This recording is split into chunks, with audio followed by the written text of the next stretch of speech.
क से कहानी के इस एपिसोड में पाकिस्तान और अफगानिस्तान के तालिबान की बात करेंगे। जिस तालिबान को पाकिस्तान ने पाला पोसा, उसे खुराक दी, आज उसी तालिबान ने पाकिस्तान का चैन और सुकून छीन लिया है। आज मैं आपको बताऊंगा एक दूसरे के जिगरी दोस्त रहे अचानक दुश्मन कैसे बन गए और क्यों पाक और तालिबान एक दूसरे के खून के प्यासे हो गए। एक वक्त ऐसा भी था जब पाकिस्तान और तालिबान का मकसद एक था, लेकिन किस वजह से दोनों कट्टर दुश्मन बन गए। इस वीडियो में हम पाकिस्तान और तालिबान के रिश्तों की तमाम परतें खोलने वाले हैं और ये जानेंगे कि कैसे तालिबान ने पाकिस्तान को घुटनों पर ला दिया है। 15 अगस्त 2021 ये वो तारीख थी जब अफगानिस्तान में तालिबान ने अशरफ गनी की सरकार को सत्ता से बेदखल कर कमान अपने हाथ में ले ली थी। उस वक्त पाकिस्तान के तत्कालीन प्रधानमंत्री इमरान खान ने कहा था कि अफगानिस्तान के लोगों ने गुलामी की जंजीर को तोड़ दिया है। पाकिस्तान की सरकार और सेना में जश्न का माहौल था। यही नहीं, उस वक्त के पाकिस्तान के गृह मंत्री शेख रशीद अहमद तो अफगानिस्तान के साथ लगी तोरखम क्रॉसिंग पर पहुंच गए थे और दावा किया था कि तालिबान के आने से एक नया गुट बनेगा जिससे ये इलाका बहुत अहम हो जाएगा। लेकिन अफगानिस्तान की सत्ता पर कब्जा जमाने के बाद तालिबान अब पाकिस्तान के लिए काल साबित हो रहा है। सवाल है कि जिस तालिबान को पाकिस्तान से सालों साल तक मदद मिलती रही, उसे लेकर अब हालात क्यों बदल गए। पाकिस्तान ने जिस तालिबान को पालकर तैयार किया, वो आज उसी पर कहर क्यों ढा रहा है। तालिबान पाकिस्तान का कट्टर दुश्मन कैसे बन गया, इसे समझने से पहले दोनों की दोस्ती को जान लीजिए। तालिबान ने लगभग 20 साल तक अफगानिस्तान में अमेरिका के खिलाफ लड़ाई लड़ी। उस दौरान तालिबानी नेता और उसके लड़ाके पाकिस्तान के अंदर शरण लेते थे। पाकिस्तान के प्रमुख शहरों क्वेटा, पेशावर और यहाँ तक कि कराची तक में तालिबान के नेता रहा करते थे। हालांकि पाकिस्तान हमेशा इस बात से इनकार करता आया है कि तालिबान को बनाने या उसे मजबूत करने में उसका कोई हाथ रहा है, लेकिन ये एक ऐसा सच है जिससे पाकिस्तान ने जब इनकार किया या छिपाने की कोशिश की, उसकी फजीहत पूरी दुनिया में होती रही। कहा जाता है कि तालिबान की पैदाइश पाकिस्तान के मदरसों में हुई और सऊदी अरब ने उसको फंड्स दिए। तालिबान के कई नेता पाकिस्तान के मदरसों से पढ़े हैं।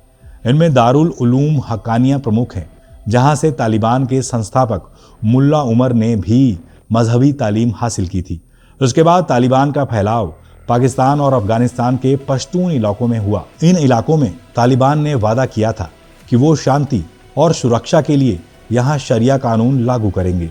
1995 में ईरान की सीमा से लगे हेरात प्रांत पर तालिबान ने कब्जा कर लिया था और इसके एक साल बाद अफगानिस्तान की राजधानी काबुल पर भी तालिबानियों का कब्जा हो गया। तालिबान ने तत्कालीन राष्ट्रपति बुरहानुद्दीन रब्बानी को सत्ता से हटाया। 1998 तक अफगानिस्तान के अधिकतर हिस्सों पर तालिबान का कब्जा हो गया था। इस बीच उन्होंने अफगानिस्तान के लोगों के लिए कई ऐसे फैसले लिए जो मानवाधिकार के खिलाफ थे। अफगानिस्तान पर जब तालिबानियों का कब्जा था, तब उसे 3 देशों ने मान्यता दी थी। इसमें सऊदी अरब, संयुक्त अरब अमीरात के अलावा पाकिस्तान भी शामिल था। जब दुनिया भर के देश तालिबान से अपने राजनीतिक रिश्ते खत्म कर रहे थे, तब पाकिस्तान ऐसा करने वाले देशों की फहरिस्त में आखिरी देशों में शामिल था। उसके बाद तालिबान ने पाकिस्तान को कमज़ोर करने की धमकी दी थी। 2012 में तालिबान ने पाकिस्तान में मलाला यूसुफजई को गोली मार दी थी। मलाला घायल हो गई। इसके एक साल बाद अमेरिका के ड्रोन हमले में हकीमुल्लाह महसूद समेत 3 बड़े तालिबानी नेता मारे गए। ये तीनों पाकिस्तान में तालिबान की कमान संभाल रहे थे। 11 सितंबर 2001 को न्यूयॉर्क वर्ल्ड ट्रेड सेंटर पर हमला हुआ था। तालिबान पर गंभीर आरोप लगे। उस पर ओसामा बिन लादेन और अल कायदा के लड़ाकों को शरण देने के आरोप लगे। अमेरिका ने जवाबी कार्रवाई की और इस तरह अफगानिस्तान में तालिबान का शासन खत्म हो गया। उसके बाद अप्रैल 2021 में तत्कालीन अमेरिकी राष्ट्रपति जो बाइडेन ने ऐलान किया कि अमेरिकी सैनिक अफगानिस्तान से वापस अमेरिका आ जाएंगे। हुआ भी ऐसा ही। अगस्त 2021 में अफगानिस्तान पर फिर से तालिबान का कब्जा हो गया। सवाल है कि अचानक ऐसा क्या हुआ कि पाकिस्तान और तालिबान के बीच जंग जैसे हालात बन गए। दरअसल तहरीके तालिबान पाकिस्तान यानी टीटीपी ने हाल के दिनों में खैबर पख्तून और बलूचिस्तान से जुड़े इलाकों में अपने हमले तेज कर दिए हैं। इन हमलों में पाकिस्तानी सेना के जवान निशाना बन रहे हैं। अफगानिस्तान में तालिबान की सफलता के साथ इसमें तेजी आई है। पाकिस्तान का कहना है कि अफगानिस्तान की तालिबान सरकार टीटीपी के आतंकियों को अपनी जमीन का इस्तेमाल करने की इजाजत दे रही है।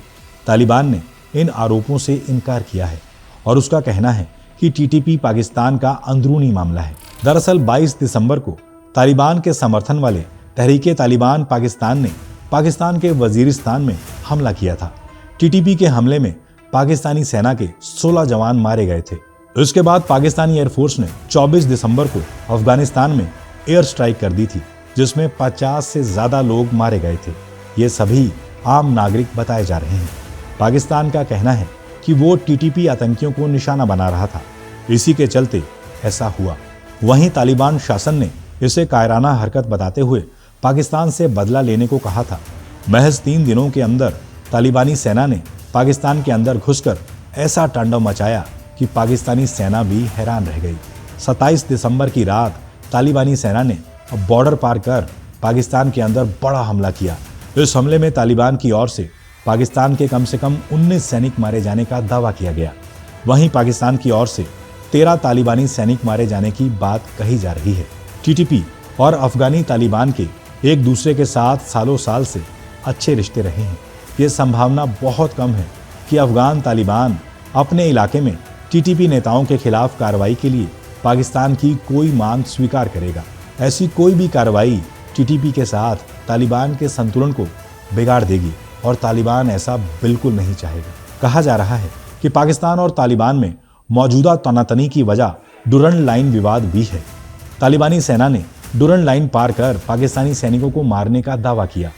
अफगानिस्तान के रक्षा मंत्रालय के प्रवक्ता ने डुरंड लाइन पार करने की बात तो स्वीकार की, लेकिन इलाके को पाकिस्तानी क्षेत्र मानने से साफ मना कर दिया। दरअसल ब्रिटिश शासन के दौरान अफगानिस्तान और भारत के बीच सीमा निर्धारित वाली रेखा को डुरंड लाइन कहा जाता है, लेकिन 1947 में पाकिस्तान की स्थापना के बाद किसी भी अफगान सरकार ने इस लाइन को मान्यता नहीं दी है।